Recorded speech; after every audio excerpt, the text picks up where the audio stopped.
immediately tells you, hey, we know you're pressing this button. That's UI. User experience goes beyond that. I'm sure all of you have had times where you've pressed the home button. I'll assume all of you use Android, at least have used it. You press the home button, and it doesn't go home. You have to wait a moment. It's thinking about it. That's not UI. UI is rendering everything correctly, but the experience is lousy. That's where user experience is hidden in the details, underneath. The user experience contains things like power management and performance. If you install an app that, for those of you who might have Android Wear, I forgot mine today. If you install an app that makes your watch a little bit better, and then halfway through the day you find out your battery on your phone is now dead.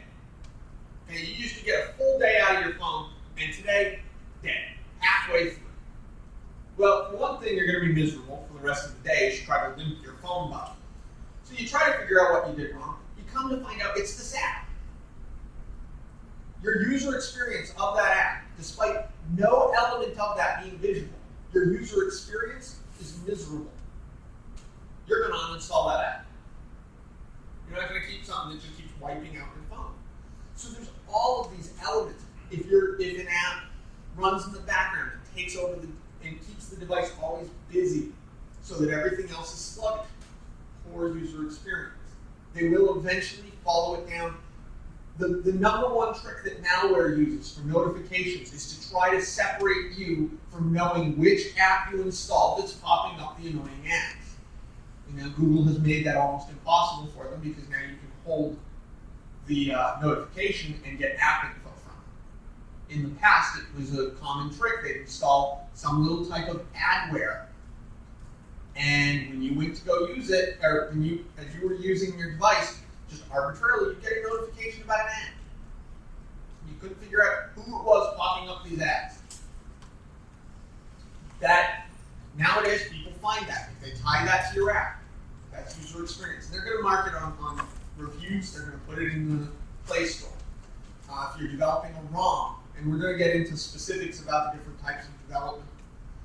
But if you develop a ROM and you intentionally install adware into the ROM, it's going to get around. The community is going to notice. UX is arguably the most important part of everything that you deliver to a customer. Whether it's as a ROM or an app, the user experience is what's going to,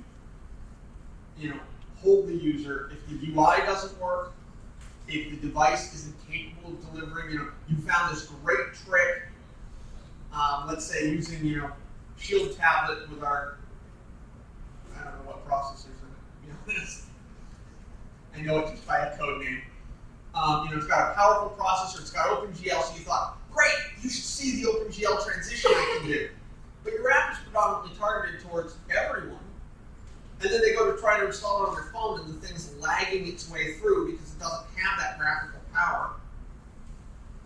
That's a poor user experience. You have to keep, who are you hoping will install the software? And what are they going to have? How diverse is it going to be? That's all part of user experience. And recognizing if you can't do something, say, graphically powerful, to have an alternative method. Even in Android, there's ways that it will trim down its animations if the device is incapable. It's important to keep that in mind for the user experience.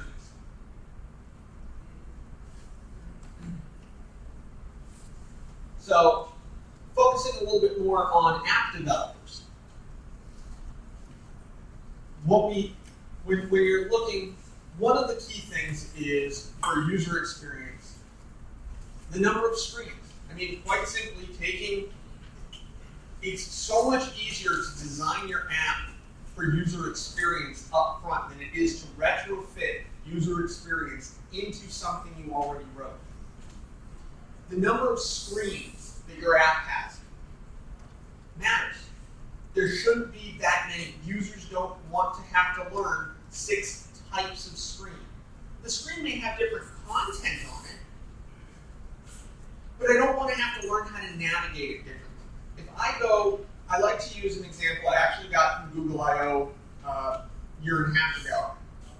Developing, if we were all thinking, okay, we're going to develop an application for a pizza parlor to order pizza. The pages, the designs for the page that you order pizza from should not be that different from the design of the page that you order breadsticks from. The user does not want to need to understand a different design on how to order breadsticks than they do pizza. There's no good reason that they have to do this. The flow should follow what the user expects it to do.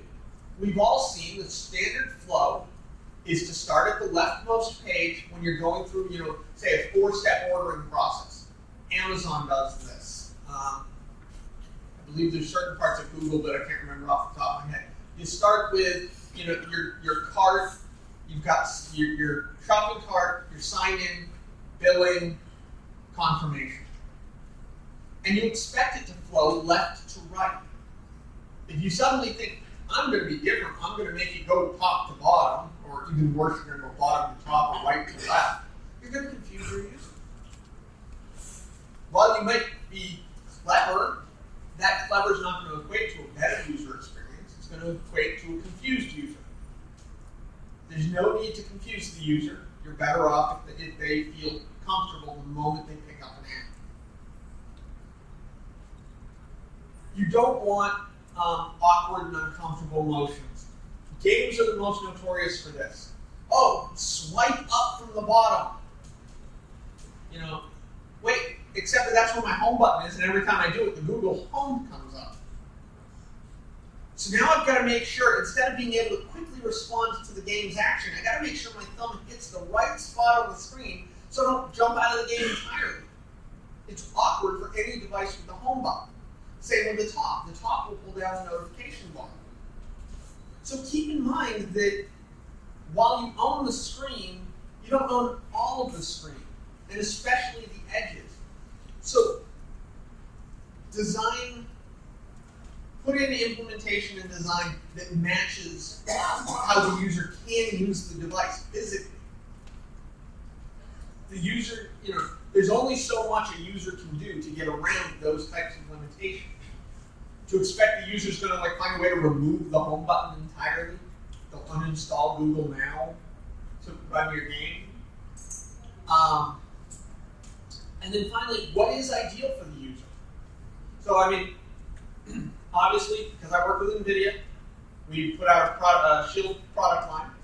It's becoming more prevalent now that Android TV is launching. Controllers. If you're making a game that suits controllers, realize that some of your users will have them. Maybe it's worth the extra investment. If by any chance we've got a developer here from The Simpsons tapped out, don't waste your time.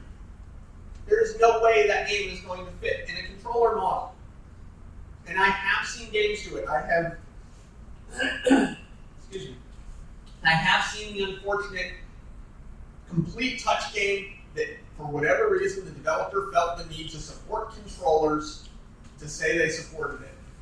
And they might as well not have. That was wasted effort. It is unplayable under a controller because that is not how that game was written.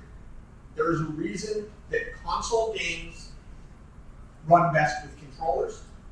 There is a reason that the majority of tablet games run best on touch. This is how they were designed. So when you're designing, there's definitely a union there where games can be great both with and without touch via a controller. But think ahead of time what your audience is, especially if you're not making a game. Back to the pizza app. Okay, well, why would you need a controller for a pizza app? Well, because Android TV would be great. Sitting on the couch, getting ready to fire up a movie, order a pizza, fire up Netflix. Never have to leave my couch. Can't do that without controller support, though. Because there's no touch screen on my television. So Think about their use cases, think about what they might have, and try to support the users. That's user experience. For those of you who do ROMs themselves, ROM development, user experience is even more difficult. One of the big complaints about Android early on, it wasn't really known. Android was exceptionally customized, but still is, with numerous settings that the user has absolutely no way to get to. They are defined by the OEM. Well, they're defined by default by Google, and then the OEM may override them. That type of behavior, the ability to configure it, helped.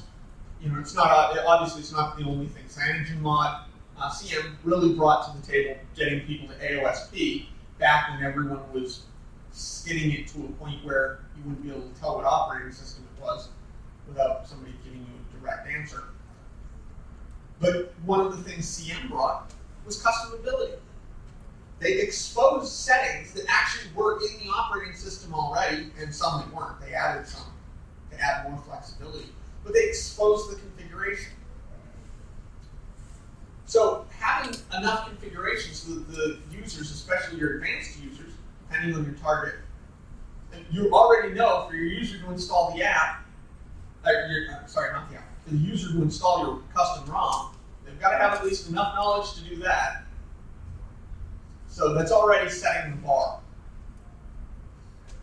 But on the flip side, you can have too much settings.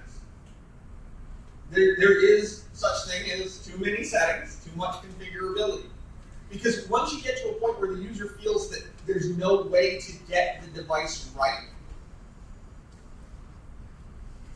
then it's kind of hopeless. You put the user in a position where, well, pick which one of these kernels and how many people here can actually give a good explanation as to the performance differences between the different kernel governors? So asking the end user to pick their governor is not going to help them. They don't know. And it may be that is the type of setting that really belongs potentially as, would you prefer a higher performance, lower battery life, or higher battery life, lower performance, or something in the middle. And that's going to be based on your ROM itself. It's going to be based on other parts of your ROM. If you're developing the ROM, you are in the best place to make that decision for the user. They can always go and get their own kernel. If they really want to change it, they can go get their own. But you don't want to overflow them. You don't want to overload them with configuration that really was your responsibility to figure out what's best. What runs best with what you've put together. If you make it too hard to find things,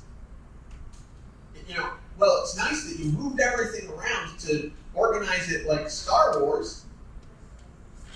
Have you moved it so much that nobody can ever find the settings anymore? Have you made it? There's this need. The user experience needs to be there, even in your custom ROM. I like to use the example of music. It's great if you think, I'll supply all 5. I don't know how many there really are, but I'll supply all 5 of the normal music apps that a user might use. Well, that's great, except for I could have downloaded them from the Play Store, but by including them all at once, now when I go to use Bluetooth, I can never get it to play my music because it's not sure which one should start. Having now worked with, as an OEM, we work on, obviously we ship essentially a ROM on our devices. We have to go through the same thing. These are requirements. The device just has to work. Users expect when they buy the device, they plug it into whatever they're using, they expect it to just work. There's no reason that users in the community shouldn't expect the same. And if you're just loading things in to make it all one bundle, you're really not helping the user. While it may feel helpful at the time, you really are just bloating the download.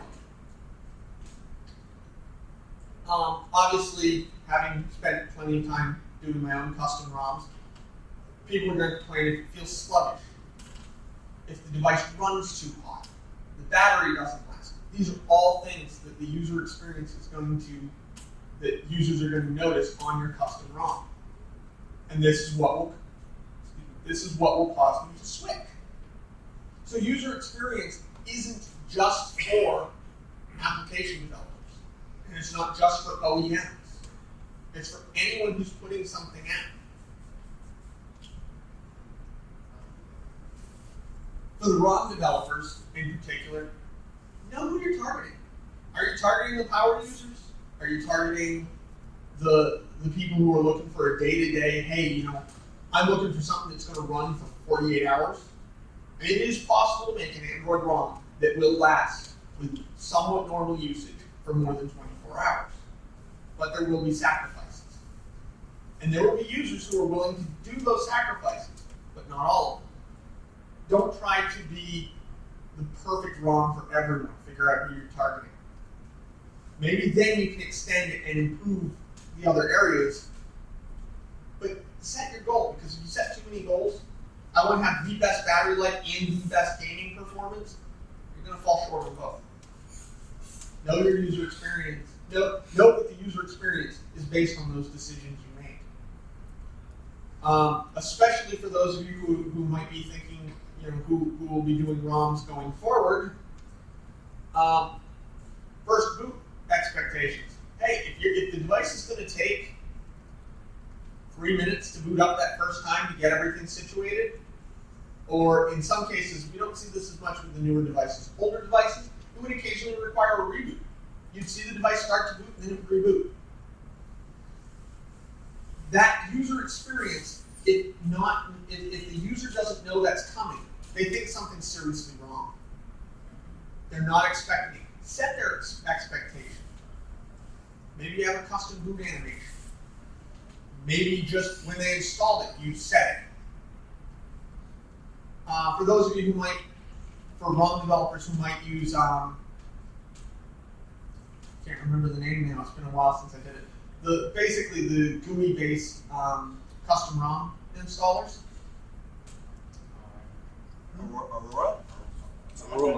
Aroma. Thank you. Those who might use Aroma. Before you tell the user, we need to factory reset your device, do you need to? Or is it they just upgraded from your version from yesterday? You can make these checks. Don't scare the user when you don't have to, but don't leave them in the dark when you do. And then, last one for the ROM developers, I will point this out, don't be a dick. Okay? Apple Maps is a perfect example of a company being a dick to its customers. And they have apologized for it. But they knew it was broken when they shipped it. They knew they weren't going to let you have Google Maps on it. But they wanted to compete with Google. They were not happy requiring a Google component on their Apple landscape. And so who did they screw over? The end users. And they have admitted that was a mistake. If there's one thing, and you can kind of see where the timeline goes, one thing Steve Jobs made clear early on in all of the development, and one of the things you cannot fault until Apple Maps, that you couldn't fault Apple for, and the iPhone for, was recognizing user experience is the most important aspect of the device. iPhones were not the fastest devices available, but they had smoother transitions. Google has spent a large amount of time improving the quality of transitions, improving the quality of responsiveness against an inferior hardware platform. Because that experience mattered. That experience is what users said, but this just works.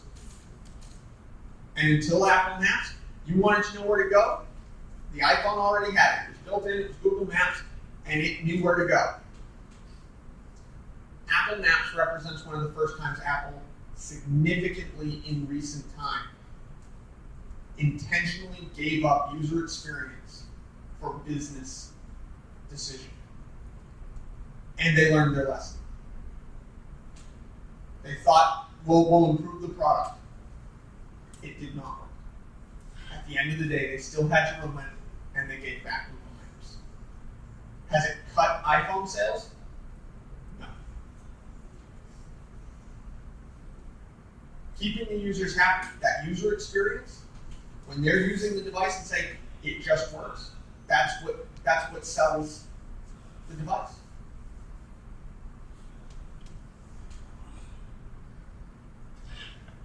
Another one, even the wrong tweaking, user experience matters.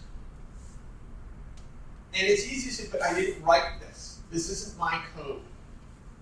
I'm just anything. The moment you touched it, you took some level of user experience. Maybe not much. But the obvious point is, if it was so perfect to begin with, you wouldn't have touched it. You wouldn't bother. So you felt there was something that could be improved. That's user experience. Whether it's that you don't like the fact that Verizon includes apps, or AT&T, or T-Mobile, Rogers, Cellular One, you name the company, they include apps. Maybe you just don't like that, you're deep-loading it. You're trying to improve the user experience, you don't want all that crud that hurts performance, it hurts. Make sure you're removing the right stuff. Don't remove the stuff that the users need. But you're still trying to change the user experience, in your opinion, for the better. And just recognize that's what you're doing. That is user experience. Recognize the size of it. When you take a ROM, just off the top of my head, I believe the Shield Portable has a 620 megabyte system in it. Granted, that does include the full GMS bundle. Wrong community. GApps bundle. If you work on Android, it's GMS. If you work in the dev community, it's GApps. Same thing, it's just two different names. It includes the full GApps bundle, of course, but it's 620 meg. You sit there and say, well, I'm going to throw in all my extra APKs, and isn't this a better ROM? Well, it depends. If all I needed was one of those, or I'm getting it because I just needed some, you removed a little bit of cruft and you rooted it for me, but now I have to download an extra 100 megabytes of essentially reloading that you've added, when I could have gotten the 20 megabytes that I wanted from the Play Store. And that's where, like rooting, it's important, because rooting does require changes to the system. You can't root with just an APK. Ignoring exploit, you can't root just from an APK. There has to be, for a root to be persistent, it does modify the system image. And it's common to see rooted versions of all the ROMs. Actually, it was the first one-click root, or I'm not sure it was one-click, but the first rooting kit for the Shield Portable was actually released by an NVIDIA employee. The first custom ROM,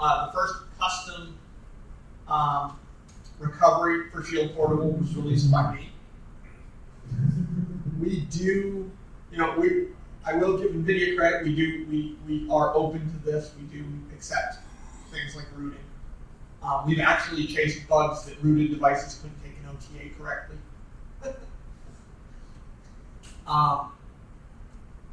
But all of these, those types of tweaks matter and make the user experience better. And then filling it with a bunch of other junk. Make sure that all that junk is important to the user experience, because you're making them download it. Remember I said, user experience starts when they go to get your ROM, your app. All of that counts. That's all user experience. So, kind of going back to apps, because it's a little easier to talk about how apps are affected by user experience and how users respond. Demos. Generally you'll hear they're good ideas. Whether or not it's that you have an in-app purchase method of going to the full version, it's a good way to get people into your stuff. as long as you don't alienate them. The first 5 to 10 minutes of using your app, ROM, that's what's going to, for the most part, define their belief. For every hour that they've used it and have gotten more comfortable with it, they are more forgiving of your mistakes. They're more forgiving of not even your mistakes, your potentially intentional revenue generation methods, in the sake of like ads or something else. That early time is critical because that's when they are the most likely to uninstall the app because their experience isn't good. If the first thing I have to do is click through 5 ads to get past the start screen, probably by the third, I've already hit the home button and the app is going into the uninstall. While it might be great that if you can get people to go through 5 different ads to generate revenue, if they're not already hooked on your app, they're not likely going to keep it. You get them hooked and say, this is really some of the best, this is the best app you've ever had. You need this. This will take care of all of your day-to-day business. That's great. Just make sure that they get that part out of it before you've made it painful. Before you've either made it painful and said, look, you really need to purchase it if you want the full experience, or if you don't want to pay for it, we're going to keep hitting you with ads. After the first hour of use, we're going to start putting ads on your watch. The longer you've held them and that they want what you have, what they want your offer, the more they're willing to deal with ad revenue or any of your revenue generation methods, and the more interested in what you have to offer. They're looking for the user experience you're providing, not ad money.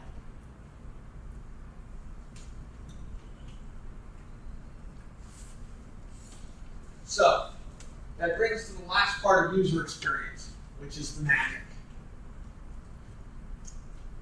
Especially when developing from scratch, or starting, ideally, when you start to plan something, you're going to start with thinking about the user experience. Your goal should be to make magic. You won't succeed, not entirely. Because if you can do what it is that you're imagining, then you didn't imagine far enough.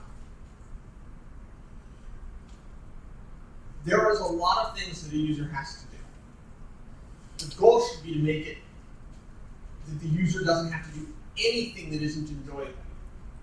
So going back to the pizza app, because that actually was a great example of this. There's a lot of mundane parts to that, right? So you pick your pizza. Well, if we were to say, okay, what should be the ideal experience? Well, I want to choose my pizza. Hopefully it remembers what I like normally, sorts my list, and then I press order. 15 minutes later, my doorbell should ring. Wouldn't that be magic? I select a pizza, and it arrives at my door. I didn't say where the door was. It figured it out. I didn't tell it how to pay. It figured it out. And granted, we might all step back a moment and say, that sounds dangerous. It is. But the point is, start with that. Say, what would be the magical experience? Has to get that right 100% of the time. Otherwise, it's not magic. It's just really bad navigation. Hopefully corrected by the fact that the driver's using Apple Maps. You then step back and say, okay, well, payment. The user doesn't want to have to enter his credit card number every time he orders. What solutions can be done? How can we make this as close to that magic line as possible? Well, we could remember what they used last and just confirm with it. Do you still want to use this payment?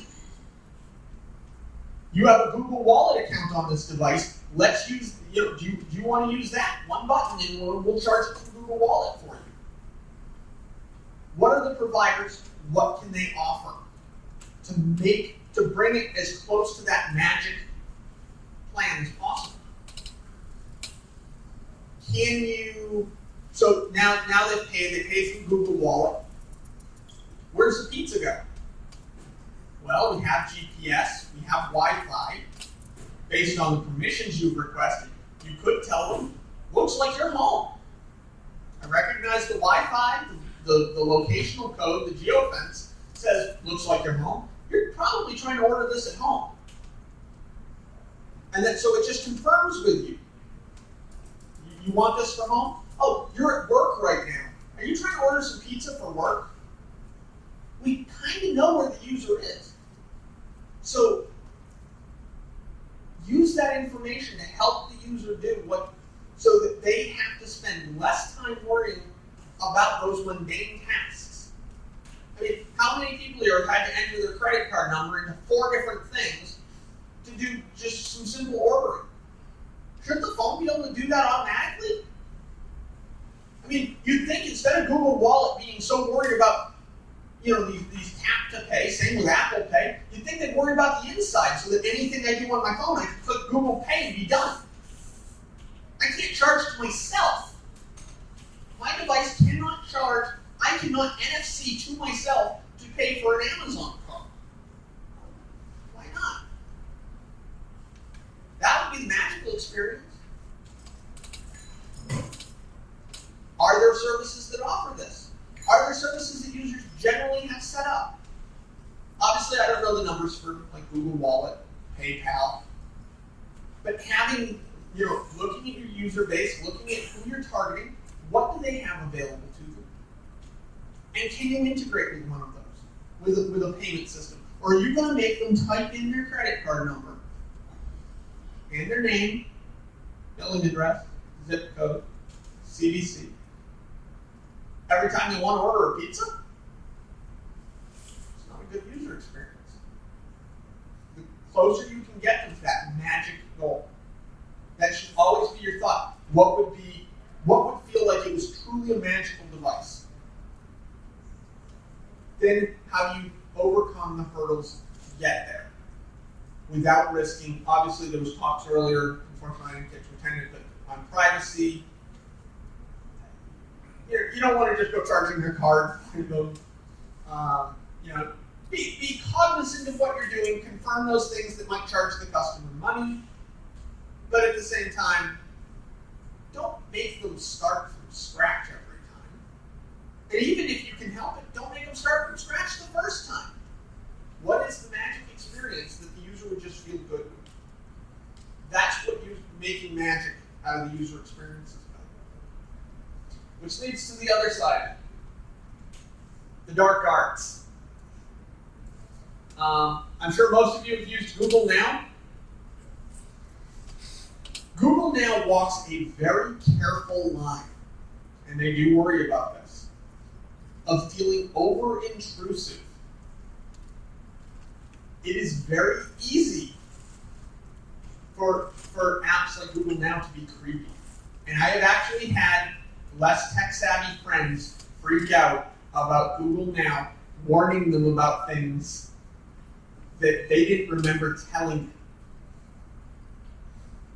Because to that, it's really easy. It's for app developers this matters more, and for OEMs this matters more. Custom ROM developers, you already have a bit of a tech-savvy crowd, so they're not going to be quite as surprised that you have what the phone has access to. But there's a large non-tech-savvy crowd out there that will install things and then be really surprised at what an app can actually know. I mean, my Google Now, probably most of yours that have used it, reminds you of plane flights. It'll even tell you how long to leave for the airport, sometimes very inaccurately. Google Now suggested I needed to leave at 5:18 on Thursday to get to where I was standing for 6 o'clock. Not quite magical when you think it's going to take me 50 minutes to get to the same place. You've got to be careful what you gather about the user. Nobody wants the device to come up and your game comes up and goes, "Hey, Renault, how are you doing? How's California's weather? I notice you haven't invited Paul into the game."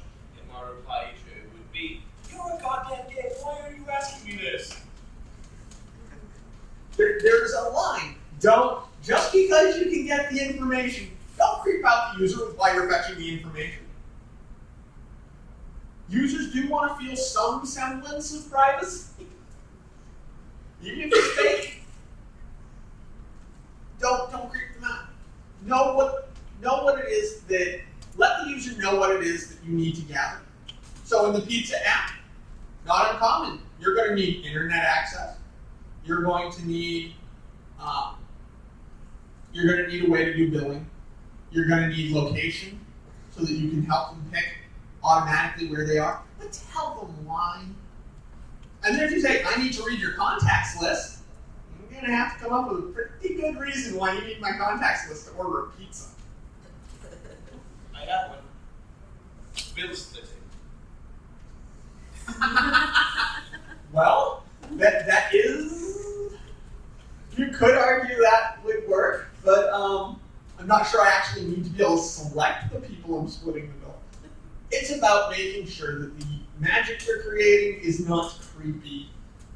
Don't overdo the, just because you can have the information, as I used Bruno as my example, a game doesn't need to, it's great that it can greet you by name. It's great that it knows who you are. It doesn't need to then ask about your wife and kids. It doesn't need to talk about the weather where you live.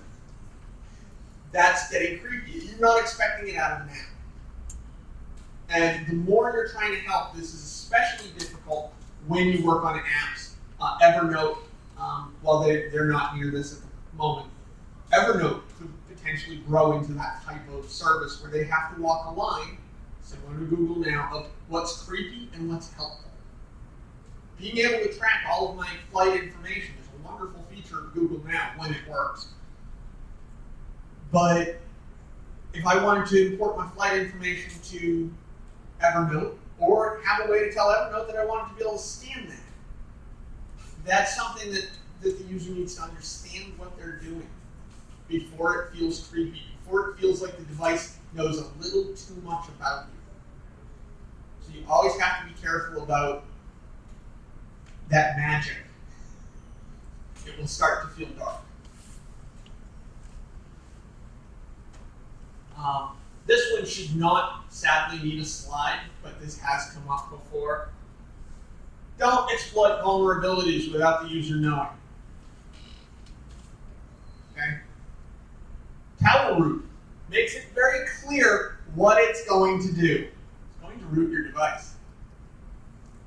Or it's going to try. It might not succeed, but it's going to try.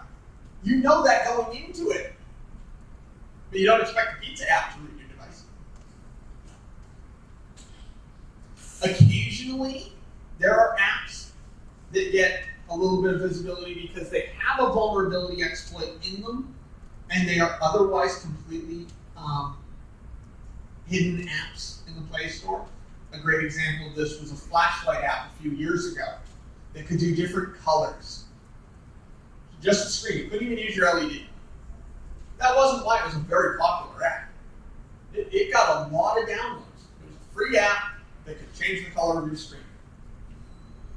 If you selected a particular color pattern, it could also exploit a bug in Android and turn your phone into a hotspot under your control. Despite the fact that AT&T and T-Mobile, Verizon, Sprint had all banned, you can't just, what we now have in our Nexus is automatically, but non-Nexus devices don't. This thing could exploit them into triggering, essentially free data sharing of your device under your control. They exposed that vulnerability and use case out inside forums on an otherwise nobody would have ever touched that.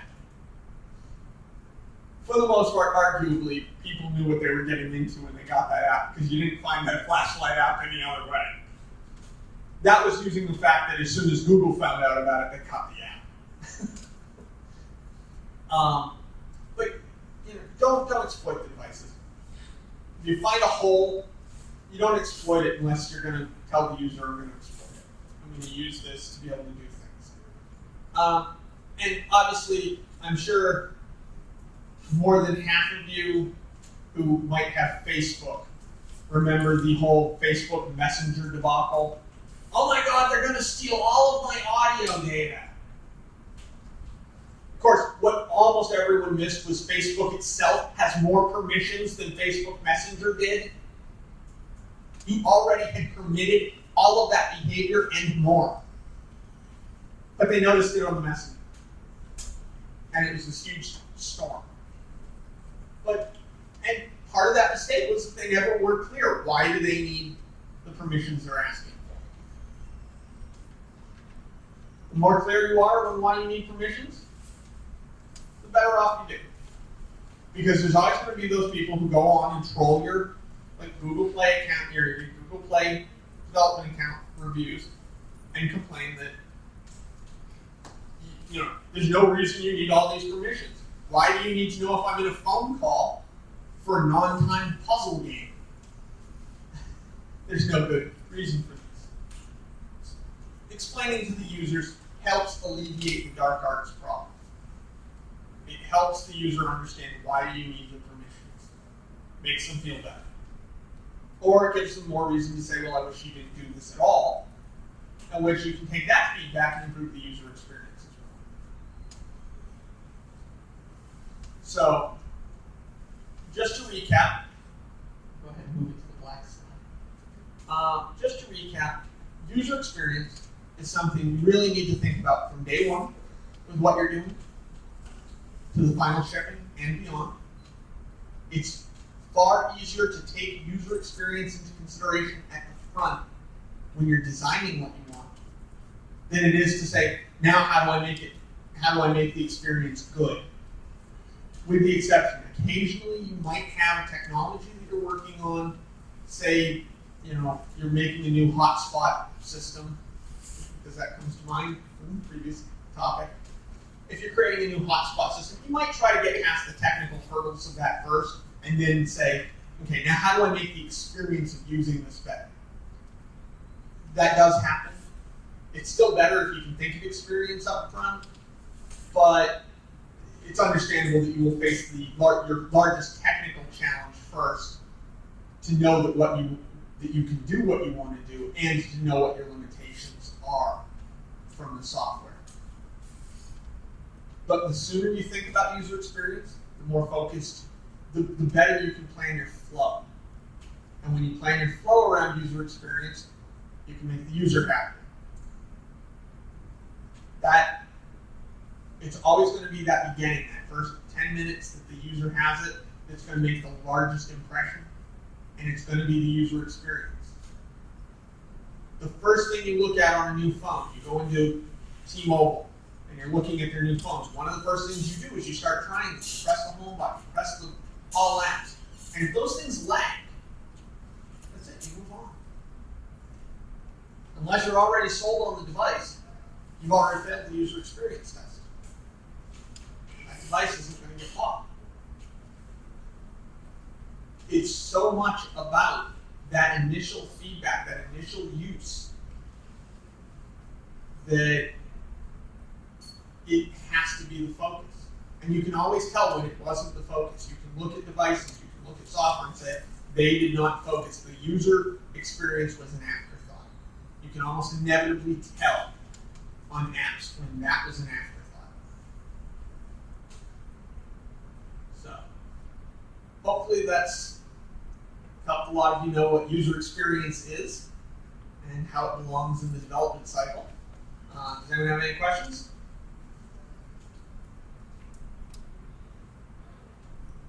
All right. Well, thank you very much for all of your time. I'm going to be back in the code kitchen for anyone who might be doing the code challenge for the NVIDIA Shield tablet. So, hope everyone has a great rest of the barbecue.